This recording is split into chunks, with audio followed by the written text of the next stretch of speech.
n'umutwe ariko ugiye kureba muri rusange ni Real utavuga ngo ibakinye neza mu by'ukuri wenda uvuga ngo iraza gukomeza pe ariko abantu batungurwa no kuvuga ngo ikomeza bigenze bite kubera ikikomeza nyine bigoranye cyane ariko ikintu cy'izina kirayisunika cyane cyane yo gupushinze nko kumukajya muri extra time cyane experience yabo pe irakontrolle ba Bellingham mu buryo bitwara muri iyo minota kugira ngo nabakinnyi bashya urebye uburyo bari bameze muri minota y'inyongera kugira ngo nabakinnyi bashya ariko banafite squad nini cyane ariko no guturuna squad nibyo ngiye kuvuga byari bikenewe kuri coach Don Carlo na team ye yose kuko barakina uyu mukino baratekereza shampiyona muri weekend na match Arsenal kwa tugera no kuri Arsenal nabyo turaza kubibona n'imvune zabo n'iki byose ariko ya ekipe akiri gukina shampiyona kandi ari gukubana urumva Real Madrid iri gukubita imibare ya Atletico na Barca ntabwo byoroshye muri La Liga.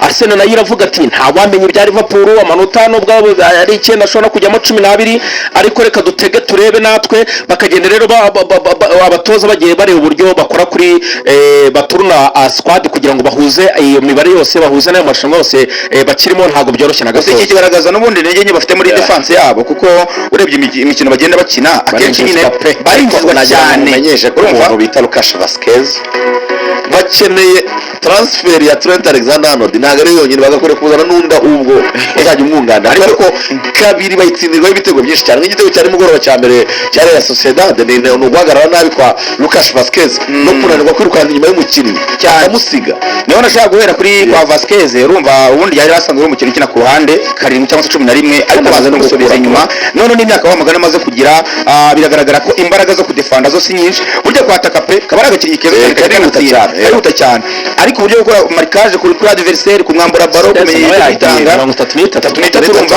arakuze cyane urumva rero kujya kuza kumugenderaho cyane biragoye siyo bazabona Sezirange bakazana Trent akaza asanga na Carvajal uzaba uri gukira wenda igisubizo kizaba kisa naho kibonetse ariko biragoye cyane sinaho honyine ariko kuri kabiri gusa ko no kuri gatatu nka nimugoroba bari hagetswe Eduardo Kamavinga nawe wamubara mu bijyanye no kwataka ariko defending iri hasi cyane cyangwa se kudefanda niwe yitegura Elizabeth yateye arabakitsinda ariho bari banyujije umupira ariko nanone no muri defense centrale naho ntabwo wavuga ngo ni byiza cyane Laura Sensio ashaka kugira match nziza ku myaka ye ukabona ni sawa ariko mweje ukabona match mbi iyo Rudiga atari mubona ari ibibazo bikomeye cyane defense yabo mu by'ukuri wenda ari naho abantu batekereza ko nko kuri Arsenal wenda wavana igitego cy'insinzi kuko defense yabo yigezemo ushaka kubatsinda ariko nanone nabo iyo bageze iyo bambuye imbere biba bikomeye cyane kuri Bavili na ba Rodrigo. Ubwo imibare ya Endrique iminota 530 amaze gutsinda ibitego 7 muri sezo iminota 530 ibitego 7 hanyuma amaze gutsinda ibitego 5 mu mikino 5 ya Copa del Rey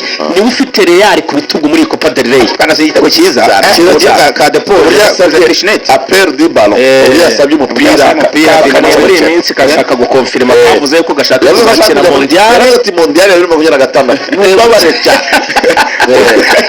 ati Junior amwirukanye ati wagira ngo yanyangaga 2026 we yamwagaje mu giswara avuga ati bwana sifiwe sana ati kubona Junior aragiye ati Imana ishimwe dore maze no kurongora nyine muto nyabona utaneza uyu mukopine wanjye tubana mu minsi wako usigeho rwose amategeko n'amabwiriza ya bisi bamubwira ngo I love you aho bahuriye hose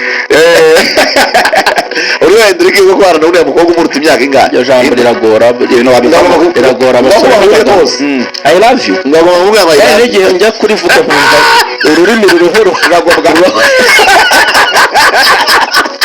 yamaze nigenda rivuga hari igihe umukobwa umusheri wawe kubwira ariko kumusubiza agakijamo gateye kutansubiza wewe bivuga ngo se cyangwa me too twakomeje shampiyona kozaga mu guzi ari namba hagati y'agapeti bita Gureri na Zoboslai uvuga ubushize bakina mu mikino y'amakipe y'ibihugu muri UEFA Nations League barashyamiranye cyane noneho Zoboslai aza kubwira Karida Gureri ko atari kuravuga iki ibihe kuva yatangira umaze gukina iminota 10 umaze gukina iminota mike cyane n'imubariza ariko nako nimugora kamaze gutanga hasi igitego cya kabiri kafashe telefone kari kurebamo kari kubwira ngo kabwira Zoboslai yo matacece kabona ngo umuhanga wo muri Liverpool nta kintu kimufite barahangana cyane cyane na Zobosalai. Hanyuma shampiyona yakomezaga mu gihugu cy'Ubwongereza, twarebye imikino myiza cyane kuri Arsenal yari yakiriye Fulham, ni London Derby yari ikomeye cyane, umukino waje kurangira ari ibitego 2-1. Icyo abantu bari biteze kwari kureba uwo bita Bukayo Saka yagarutse agarukana n'ibisubizo. Iber niwe watsinze igitego cya kabiri cya Arsenal. Yego nawe igitego cya kabiri cya Arsenal, ariko cyazaga gisanga icyo Mikel Merino yaje gutsinda mu by'ukuri n'umukino ufite imibare myiza. Nyuma yaho abakinnyi bakina bataka y'abakaye Havertz na Bukayo bavunikiye, uyu Mikel Merino yabafashije arabatwara kugeza ubu ngubu amaze gutsinda ibitego 6, nyamara kandi yaraje n'umukinnyi ukina mu kibuga hagati. Hanyuma rero baza gutsinda igitego n'ubundi yari ari kuri pointe, ari kumwe na Martinelli ku ruhande. Martinelli wagize match nziza cyane, ndetse na Ethan Nwaneri wakinaga mu mwanya wa Bukayo Saka. Ubona ko ikipe ya Arsenal ndetse n'ikipe ya Fulham banganye mu by'ukuri imbaraga, kuko nka possession mu gice cya mbere basoje ari 50-50, ko Fulham nayo yari imeze neza, ariko itandukaniro ryaje kuba ubwo Bukayo Saka yinjiraga mu kibuga agahita atsinda igitego. Byamusabye iminota 6 yonyine n'amasegonda 36 kugira ngo abatsinze igitego. Urebye uburyo yinjiye mu kibuga, stade yose meriti igahagurika mukomera amashyi, hanyuma nawe ntiyabatenguha ahita atsinda igitego. Abantu bakunze ishusho nziza cyane yakoze yatsinda igitego, akajya gushimira medical team aho yari yicaye, aho yari iri, babwira ati mwarakoze cyane kungarura mu kibuga. Abantu bagakunze cyane akse akantu bakunze cyane. Uriya muvandimwe wese ujya gusuhuza niwe muntu uyoboye icyo bita physical performance, yitwa Sam Wilson. Uriya mugabo yagurukiye akagenda akamuhobera cyane, yamubwiye ati kugira ngo ngaruke mu bihe nongere mere neza niwe mbikesha na timu yawe. Aramuhobera cyane rwose. Ni ifoto nziza abakunzi b'ikipe ya Arsenal bakunze no gushimira abafana uburyo bamwakiriye neza cyane, yabikunze. Aho bita Bukayo Saka atsinda igitego cyiza cyane kuri deuxième poto, agashyiraho n'umutwe agatsinda igitego. Birangira ikipe ya Arsenal baje gutsinda match ya ibitego 2-1. Undi mukino wabaga ni mugoroba. Mu bindi byawe muri uyu mukino kwizigira ntabwo twakirengagiza imvune ya Gabriel Magalhaes waje gusohoka mu kibuga mu by'ukuri avunitse, kandi wavuga ngo yivunnye. Ni muri zimwe za mvune zitera ubwoba abafana b'ama equipe, kuko n'umukinnyi akuru yirukanka akaza kugira akantu kameze nka deshirira agahita ava mu kibuga. Benshi barahamya ko ku mukino wa Real Madrid bazakina icyumweru gitaha Gabriel Magalhaes azaba adahari. Ni igihombo gikomeye cyane kubura Magalhaes, kubera ko partnership ye na Saliba mu by'ukuri ni bimwe mu bigenda bifasha Arsenal, kuko Arsenal yinjizwa ibitego bike. Kumubura rero hakazamo Jacob Kiwior ugenda gake mu by'ukuri. Mwabonye nimugoroba baro Adama Traoré yamujyanye arabatsindanye igitego, kuza kumushyiramo muri Mbappe na Bavini isabigoye cyane Arsenal yatakaje Gabriel Magalhaes. Ubwo turareba kuri Real Madrid, ariko abantu banibuke ko kuwa gatandatu Arsenal igomba kuba yagiyeho bita Goodison Park kwa Everton no muri kuwa gatandatu saa 7 n'igice. Ni match ikomeye. Boys yafatiye ikipe yongeye ba ikipe cya Everton. Ikipe cyane. Abandi baranibaza kuri Iran Timba nawe uvuye mu kibuga asimbuwe avunitse mu by'abandi yakigaruka. Yaramaze kwicara kabiri muri match ya kabiri. Ubundi bwa mbere yagomba kuvamo, ariko bareba basanga nta wundi mukinnyi wajyamo, kuko ku ruhande aho kina Karafiori yaravunitse. Ben White afite ibibazo bye bwite, ibyo bita personal reasons. Vuga ngo nta wundi mukinnyi uri kumusimbura, kubera ko Reus Kelly wenyine uruhare kandi ari kuri gatatu. Ubundi mukinnyi ujya muri byari bigoye cyane, arakomeza arapushinga aza kuvamo. Nyuma rero biragaragara ko defense ya Arsenal yabaye shaken, cyangwa se yabuze abakinnyi b'inkingi za mwamba yaba Timber ndetse na Magalhaes. Tumva raporo y'abaganga ukiza kutubwira igihe baza kumara wenda bari hanze y'ikibuga. Reka tubabikemo ko tuje kuvuga kuri Man U gatoya cyane, tukareba n'imikino itegerejwe uyu munsi, hanyuma tukanagaragara kuri match ya Mukura n'ikipe ya Rutsiro. Sawa gusa kubera ko Team News makipe Marine yakaniye Rayon Sport bigomba ibirye. Rayon Sport ngirasiga igikombe bavuze ngo dufite umu opponent ukomeye, natwe tugomba kuba dukomeye. Kiyovu nayo iravuga tense ibintu bigiye kubera hariya ku Kivu, ariko hakigirwa bavuga mugani Axel yamaze gukatisha ntabwo ndagaruka ibaye kwakira dosije zero makoragezweho. Turabakunda cyane, turacyari kumwe mu rubuga rw'imikino. Yirutse metero 70, abantu bose bamwirukaho baranwa kumufata, bagana naco batera amatakere biranga, ba Patrick Dorgu biranga, ba Matisse Delite biranga.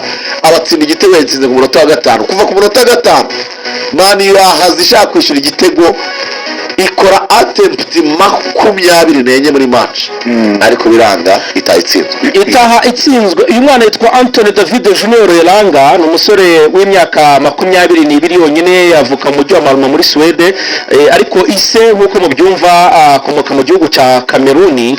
uyu Elanga rero abamani rwose muranabyibuka neza cyane ko yari umusore wanyu rwose. ikipe ya Nottingham yaramusinyishije kuri 25 z'ukwa karindwi muri 2023, imusinyisha imyaka 5 imukuye muri mani nyine, imuguze miliyoni 15 z'amapawundi faranga z'abana, akaba rero ari we wabahannye rwose.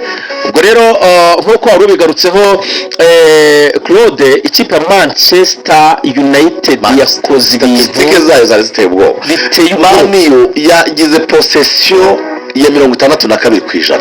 Mani yateye corner 10, Mani yateye shot on target 6, Mani yateye amashoti 8 barayabloka. kuva ku munota wa 5 Mani yakinnye iminota 90 ariyo idomina umukino, ariko Nottingham ntabwo nari naritegereje ya kipe ngo nyirebe ni kipe ya mbere izi kudefanda mu Bwongereza. ngo abantu bashaka kumva wenda possession Mani yagize uburyo yateye mu izamu, bakavuga bati Nottingham yari kipe idefanda, ariko birumvikana ko Nottingham mu burya imwe mu mikino ikunze kubigenza irabanza ikagutsinda igitego, ikunze gutsinda opening goal cyangwa se gutsinda igitego hakiri kare cyane.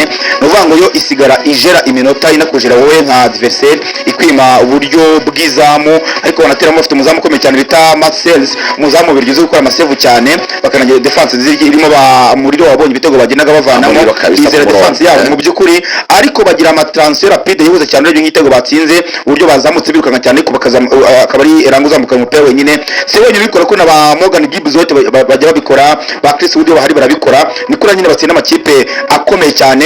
ni ikipe mu by'ukuri abantu bakomeje kwibazaho cyane, ikipe ya Nottingham, kubera ko ubu tuvugana bari muri kimwe cya kabiri cya FA Cup, bazahura na Man City basire Brighton, bari mu makipe ane ya mbere, ubu ni aba gatatu. ni ikipe mu by'ukuri iri sude cyane urebye abakinnyi ifite, kandi nk'ubwo hari abakinnyi baburaga nka Chris Wood, umutozamu wabo ntabwo bari bamufite.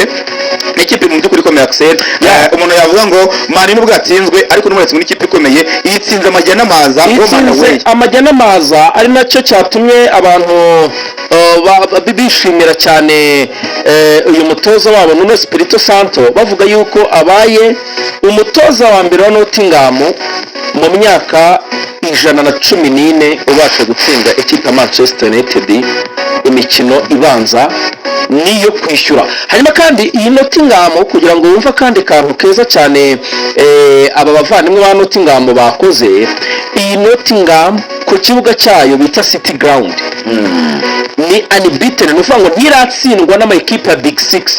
ni ukuvuga ngo iyi Nottingham yavutuye Tottenham kimwe, inganya na Liverpool kimwe, ubwo ni ku kibuga cyayo kuri City Ground, inganya na Arsenal ubusa ku busa, ihavuturira Man City kimwe, inahahondaguriye Man U kimwe. ntabwo usibye Chelsea, ndavuga ngo just Chelsea left to complete the set. ariko hari ikintu cyane nabonye Axel Mani yirwaye mu by'ukuri pe. Mani ntabwo yagize match mbi nimugoroba, urebye buryo bafite mediane nziza ya Casemiro na Ugarte, abasore babiri bakomoka muri Amerika y'Epfo, bakagira Bruno imbere yabo ndetse na Garnacho, babonaga bakina neza pe, possession babonana neza, uburyo bwo gusora umupira w'uruvani babogeza mu kibuga cya adversaire wa Nottingham bikorwa neza. ariko ikintu kijyanye no kuvuga ngo bafite umukinnyi w'umufinisha mwiza, ngo mwataka uba muri box cyane, cyangwa se unaje na defenseri, yaba Joshua Zirkiza wari wabanjemo mu by'ukuri ubona ari umusore physical utari strong, utabasha guhangana nabo defenseri b'isore cyane baya makipe ya ari underdog, ariko na Barafite ntabwo bavuga ngo ari managinga neza kuri yashaka gutegereza abagenzi be bagakina na Garnacho, ndetse n'umusimbura we Hojlund ubona bajya guhuza icyo kintu cyo kuvuga ngo nta mufinishing mwiza Mani ifite, uza kuza gusoza akazi ba Bruno babakoze, ndetse na ba Patrick Dorgu, umukinnyi mwiza cyane ukina ku ruhande uzambura imipira myinshi, bigorane cyane kuba babasha gutsinda ibitego. rero mu byo gukosora harimo na attack yabo cyangwa se umupointer bagomba kujya bakoresha pe. hanyuma dusoza kuri aka kantu kuro, hari aka statistique kandi nabonye gasekeje kuri Man U.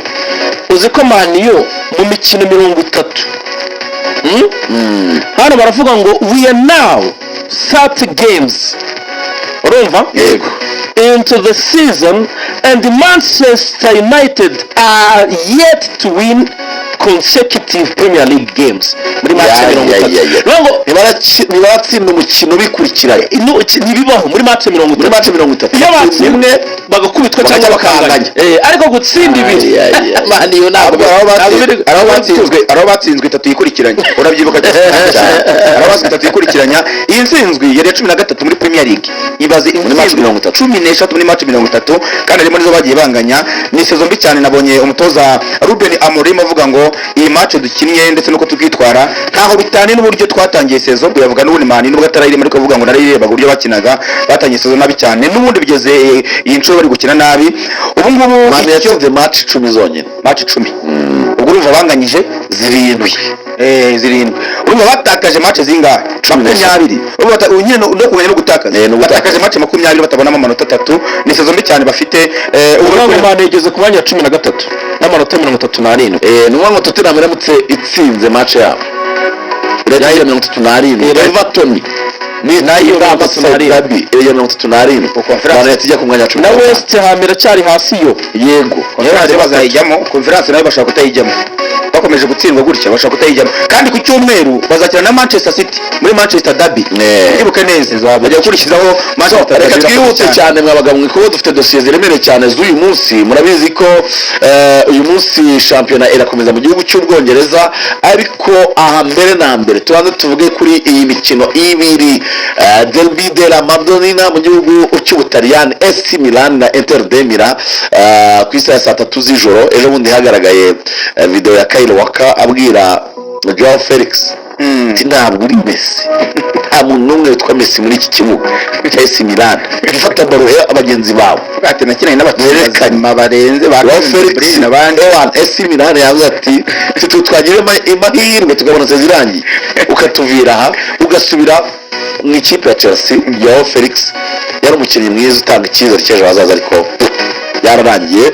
AC Milan rero na Inter de Milan Coppa Italia kimwe cya kabiri kirangiza ninde uri buze kujya ku mukino wa nyuma agasanga ari Bologna. No mukino ukomeye cyane uza guhuza abavandimwe babiri bakina kuri stade iyo AC Milan yakiriye abari San Siro nyuma Inter de Milan akakira kuri Giuseppe Meazza ariko impamvu ukomeye mu mukino nuko burya Inter nubwo ikomeye ariko muri saison ntabwo igibasha gutsinda ikipe ya AC Milan muri championnat banganyije igitego kimwe kuri kimwe. Hanyuma kandi muri Super Coupe ikipe ya AC Milan iza kwitsinda ibitego 3-2 biragaragara ko yagiye iyibasha cyane ndetse muri championnat mu kibanza AC Milan yatsinze Inter 2-1 mu mikino 3 heruka. Ikipe ya Inter Milan ntabwo yabashije kubona intsinzi imbere y'ikipe ya AC Milan ariko Inter Milan ikipe ihagaze neza cyane mu gihugu cy'Abataliyani iyoboye championnat ifite abakinnyi bakomeye cyane nka Lautaro bashobora kuba bagarutse kuri uyu munsi ariko nyine umukino wo kuranamwo bikomeye ubwo ikipe itsinda iratikatisha itike ijya ku mukino wa nyuma wa Coppa Italia ariko urebye urabona AC Milan ikeneye gutsinda cyane kuko muri championnat biragoye cyane ko yatwara igikombe cya championnat byibura itwaye Coppa Italia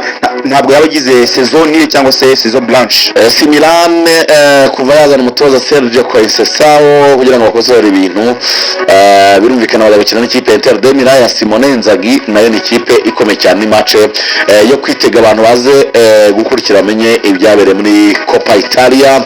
Hanyuma Atletico de Madrid na FC Barcelona match ikomeye cyane Copa del Rey kimwe cya kabiri. Ninde usanga Real Madrid ku mukino wa nyuma?